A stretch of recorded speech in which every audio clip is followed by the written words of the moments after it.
Hi, this is Tony Holler, and this is TFC 2020 Highlights. In this episode, we will hear from Dr. Ken Clark, one of the top sprint scientists in the world today, and the legendary track and field coach, Boo Schexnayder.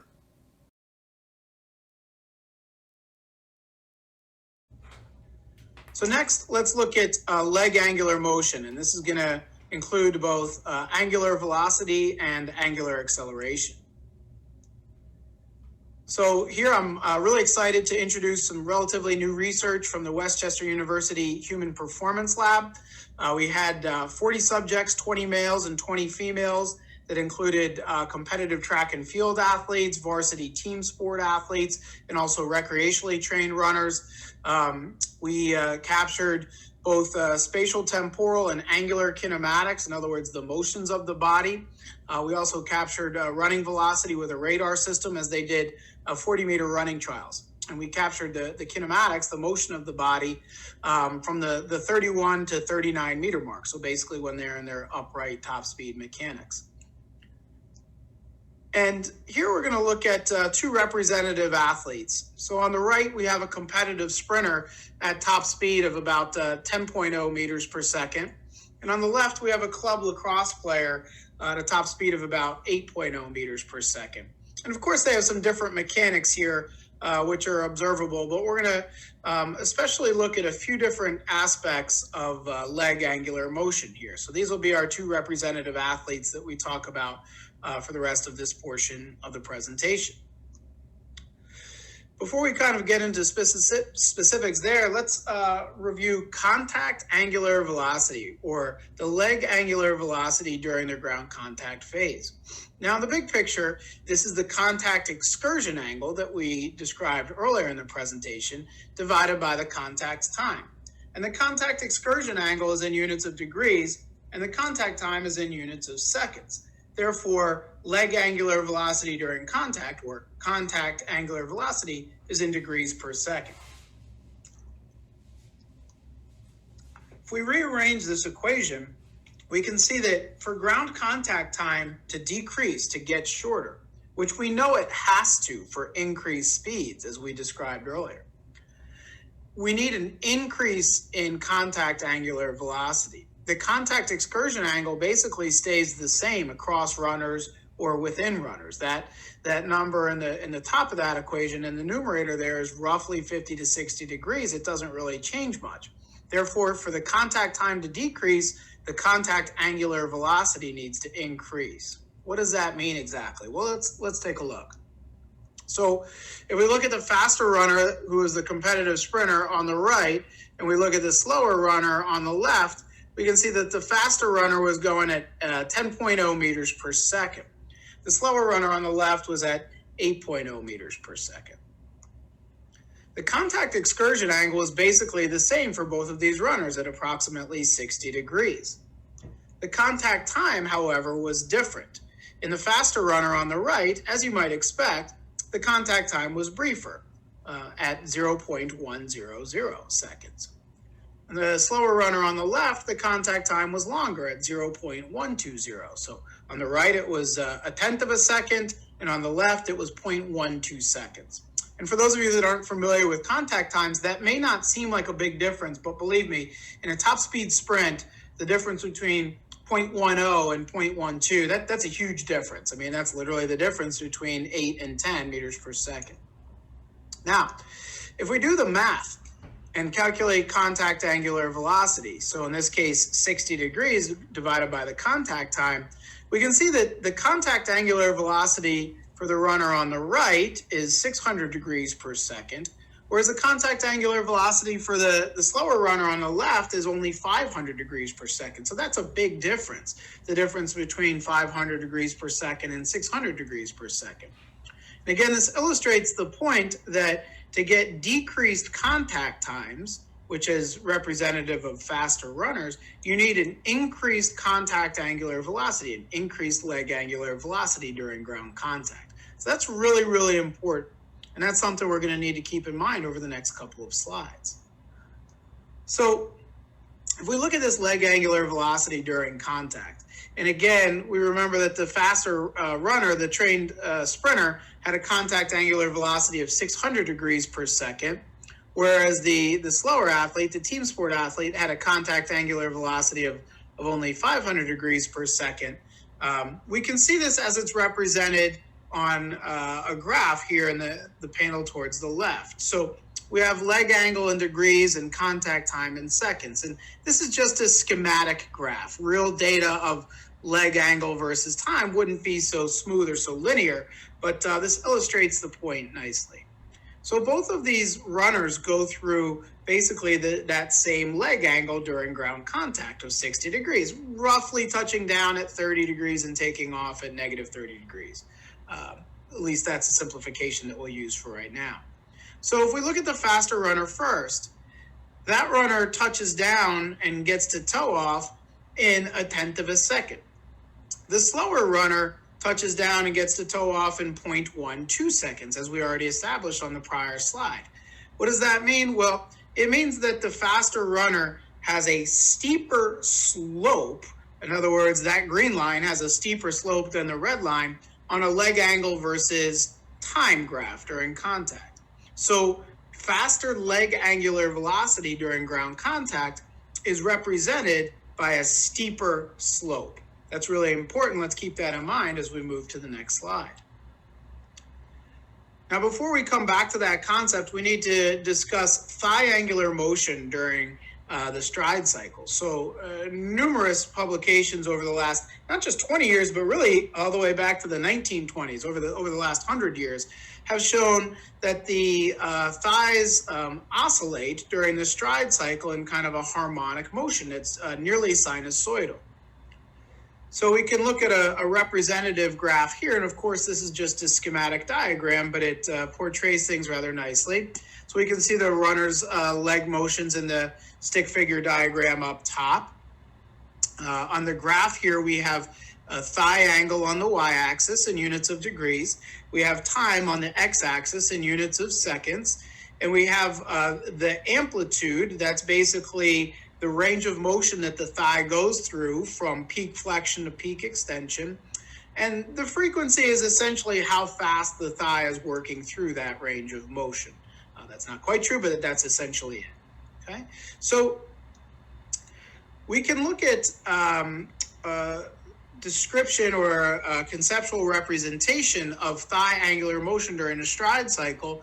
And for a slow runner, it would look something like this. And if we go back to the prior slide, we can see that the dashed region right in here, where my cursor is running over the screen, that represents the ground contact phase. So that's the thigh's position from an angular perspective during the ground contact phase. And remember that the slope of that, how steep that slope is very important as it relates to speed per the prior slide. So if we look at a slower runner, we can see that thigh angular motion might look like this during the stride cycle. Now, faster runners, like the competitive sprinter that we looked at, might have a steeper slope during ground contact compared to a slower runner, really in one of three ways. So the first way that could happen would be just faster oscillatory frequency. So even if the amplitude, in other words, the range of motion from flexion to extension, even if the amplitude is the same, a faster thigh frequency of oscillation will lead to a steeper slope during a ground contact phase, as we can see in this area where I'm running my cursor over.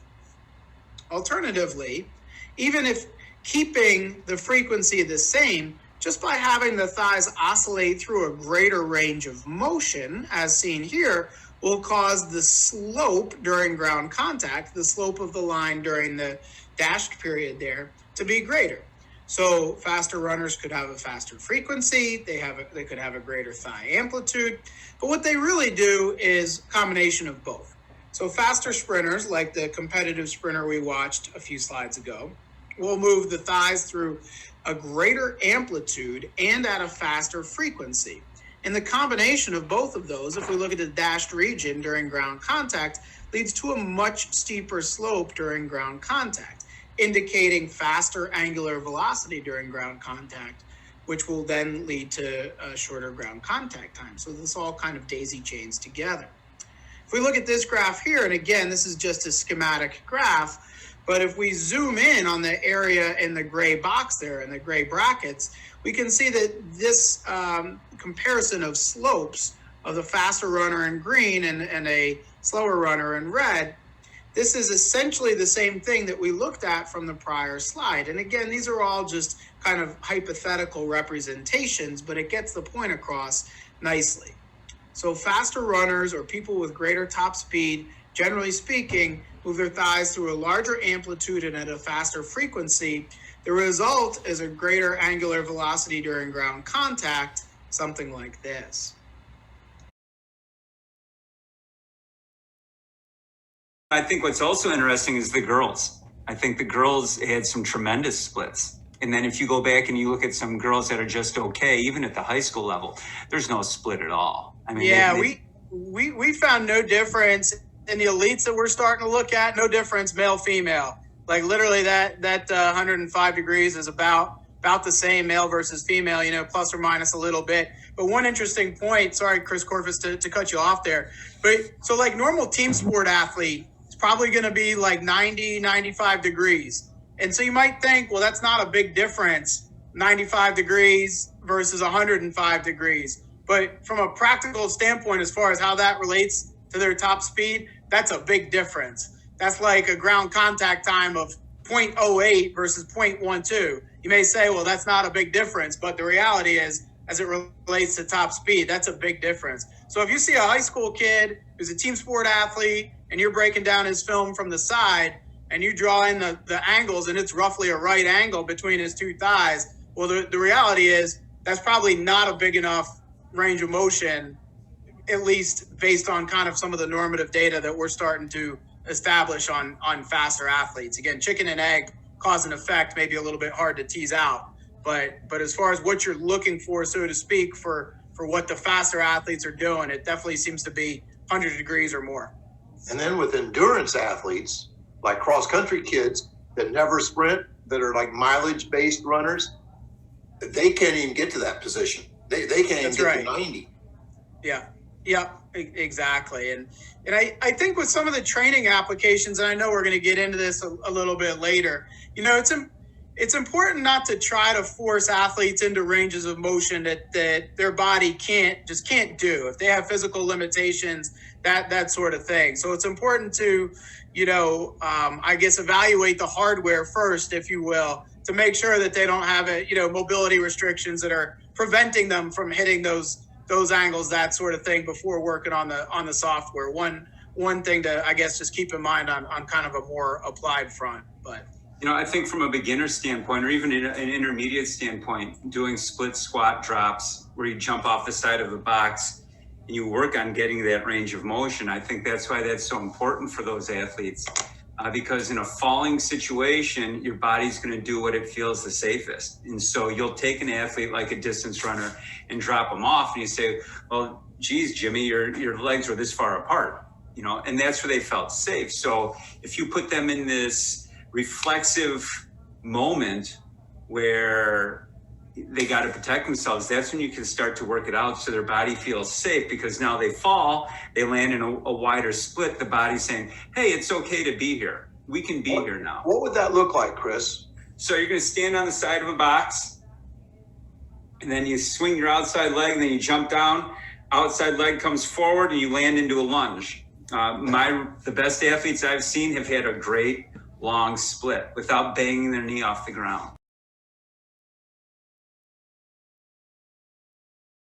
So moving on, next step. So we've got that angular velocity come down, and then we get into contact with stiffness. And I think that's the next step that some people have, not everyone, but a lot of people question the importance of stiffness when you sprint. And I think, first of all, I think it's important that we define this. And by the way, Tony, this is hot in my mind because I'm almost done with your video on stiffness for your series. I worked on it the last couple of days. Before you go on, the way I have defined it before is the opposite of collapsing. Is that, would you think that would be Yeah, 100%. I'll chime in here. Hey, Chris Meng, heads up. When I'm done, I'll kick it over to you, and maybe you can just talk about what you did with Jordan to work on stiffness training, if that works. But so Tony and Chris Corfist, I mean, from a physics standpoint, which is where I always start at physics and biomechanics. Yeah, I mean, you're looking at peak force divided by peak vertical displacement, right? So how much force you're applying down divided by how much vertical displacement is just how much is your center mass collapsing, Tony. So to be really stiff, just in a pure biomechanics sense, it means there's lots of vertical force, applying a lot of vertical force down and not collapsing a lot.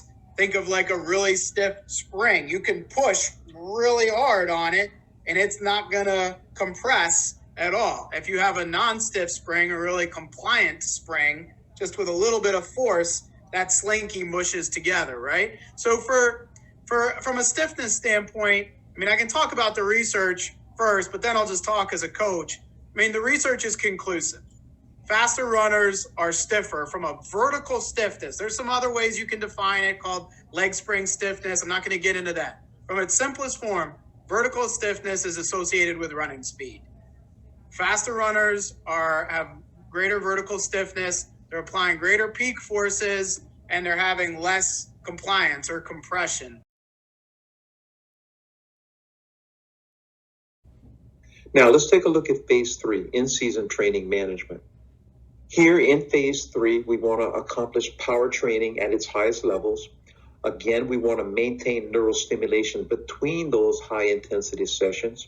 We want to maintain and enhance strength in ways that allow proprioceptive restoration. We want to make sure that we're at our absolute best proprioceptively during competition times. And of course, we still want to maintain our endocrine preset. So in order to get to this high-level power training, what we do is rate of force development lifting. This is our heavy Olympic lifting protocol. 5 to 9 sets of 1 to 3 repetitions. The critical sets are typically 1 or 2 repetitions, anywhere from 90 to 100% intensities. And typically I'll do this once every 7 to 10 days or so on a neurolifting day. So this is the heavy stuff, right? And then we have to maintain that neural stimulation between high intensity sessions. Now, sometimes the competitions will provide some neural stimulations, not in the weight room, of course, but still they do provide stimulation. But what we're going to do in the weight room is we're going to continue our basic power development lifting on other days. So here we're going to have either a real heavy day or a very light and fast day and nothing in between. Well, basically, this represents a polarized approach to our Olympic lifting program. So this is critical to understand. The best way to train wreck an athlete is to have them Olympic lift in the middle zones in season. Keep in mind, the purpose of the medium type of stuff was simply to prepare us for the heavy stuff. And if the heavy stuff can be done or is being done, then there's no need for it anymore. And what happens is the heavy stuff is intense enough to actually help. The light stuff is easy to recover from. Therefore, they both are applicable at this time of the year. But when you start to lift in a middle zone, you have something that's too heavy to easily recover from, but is yet not intense enough to really help. It becomes baggage. So that being said, that's the rationalization for this polarized approach. Typically in season, I'm either lifting at 90 to 100%, or I'm hovering around 60% with nothing in between. It's kind of like my drinking habits. I don't drink beer. It's not, I like to drink water because it's good for you, and I'll drink whiskey because it gets the job done real quick. But beer kind of doesn't really do either. You really want that whiskey and water type of philosophy in your Olympic lifting program at this time of the year. Keep it well polarized, and you'll find better results, and you'll get more bang for your buck with less injury risk. Now, in addition to this polarized approach to the Olympic lifting program, another thing I do in season is discontinue the static lifts with most of the athletes that I work with, not all, but most. Discontinuing the static lifts, cutting out completely exercises like heavier squats and heavier presses and so forth. it causes a lot of problems with certain coaches and causes a lot of apprehension on their parts because they're concerned with strength losses. But let me present my case. First of all, my observations tell me that from the time, if you're squatting and pressing regularly, from the time that you cut these exercises out up until the time when athletes are completely regenerated proprioceptively can be anywhere from 4 to 6 weeks. It's 4 to 6 weeks before they're at their absolute best once again. And then once they're at their best, they have this new body, and this new body, they have to learn how to use it. Quite often you see technique kind of go to hell, particularly in the Olympic sports, simply because new speed levels, new power levels are difficult for these athletes to manage. And as a result, they kind of have to relearn technique at this point. And that can take maybe up to another 4 weeks or so if the coach is proficient in teaching. So that being said, from the time you discontinue these up until the time you get peak performance can be anywhere from 8 to 10 weeks. So this is why when I'm dealing with track and field athletes, I typically discontinue static lifts, all squats and presses and so forth around the beginning of January, keeping in mind that they start their competitive seasons early to mid-January. And this results in pretty nice peaking right around the end of the indoor season. Now, I get the question all the time, well, can you do quarter squats or can you do other types of things along those lines? And just keep in mind, the element that is causing you the problem is not necessarily the range of motion, it's the time under tension. So I found that quarter squats and these types of exercises really don't help much, to be honest with you. Now, I do understand that this produces a lot of mental trauma with coaches who are concerned about losing strength and so forth. But first of all, I'll tell you that keep in mind there are lots of ways to get strong besides weightlifting. You know, anytime you're applying tension to a muscle and to connective tissue, you're effectively either gaining or maintaining strength. And personally, I feel that when you actually discontinue these exercises, you're not giving up strength because you're still getting that from other parts of the program. What you're actually giving up is some potential endocrine development. And as a result of this, you just have to make sure that you're still doing good endocrine support stuff elsewhere in the program when you discontinue these types of exercises.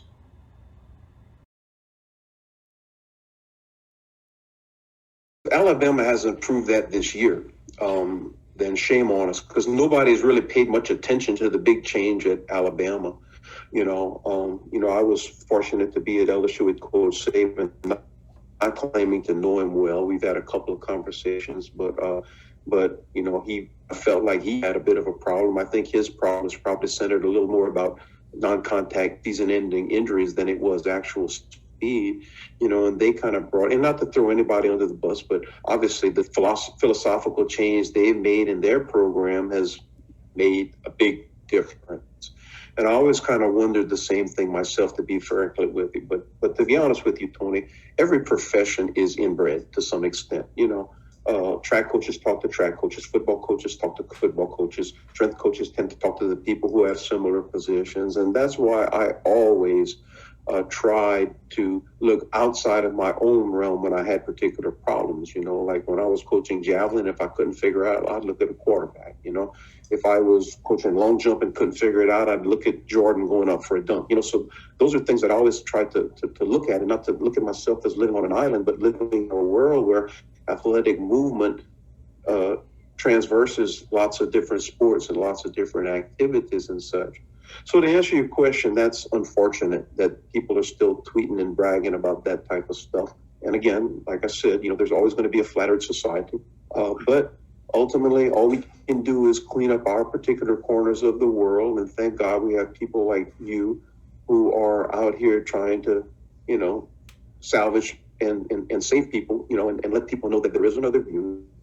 There is a more viable, more effective philosophy that can keep your athletes injury-free.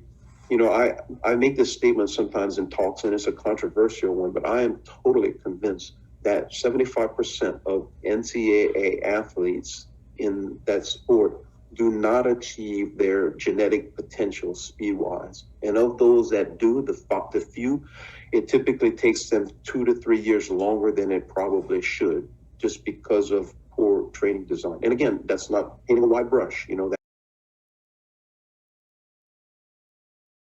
The things I hear from the strength and conditioning world is that their number one job is the safety of their athletes. And they believe wholeheartedly that the weight room creates durability with athletes. But in your presentation, you talked about if you are not wise and you overdo static lifts, that athletes can actually get hurt because of the things they're doing in the weight room. Yeah, well, there are three things that injure athletes: lack of preparation, overdoing it, or improper preparation. You know, so ultimately, if you are preparing athletes in ways that aren't really specific to what they're doing, then ultimately you haven't really prepared them for anything except what you're doing with them. So, you know, it's just amazing to me how every single year, watching football closely and still being kind of involved, how many athletes come directly out of training camp, you know, their so-called preseason workouts, and go to training camp and immediately end up injured. And that just tells you there's some dichotomy, some kind of conflict between the way they're preparing and what they're actually forced to do there. You know, I think one of the things I said in the talk I gave was, you know, so many times, you know, I've heard it 1,000 times. You know, this kid lifts weights all the time, and then suddenly they try to sprint, and after they try to sprint, they're sore as hell. And then the coach gives some flippant kind of generic, well, it's different muscles. No, it's not different muscles. You only have one set of muscles, you know. Ultimately, what that's telling you is that the levels of tension that you receive in a sprint environment are higher than the levels that you receive in the weightlifting environment. So, you know, I just believe that all of our life we've been drilled to think you try to get stronger to be faster, but it also works the other way around. I guess different muscles is kind of like that old wives' tale that certain people had more muscles or an extra muscle or stuff like that. You know, it's... Yeah. Well, I've heard it hundreds of times, you know, it's different muscles. Well, no, you only got one set, so...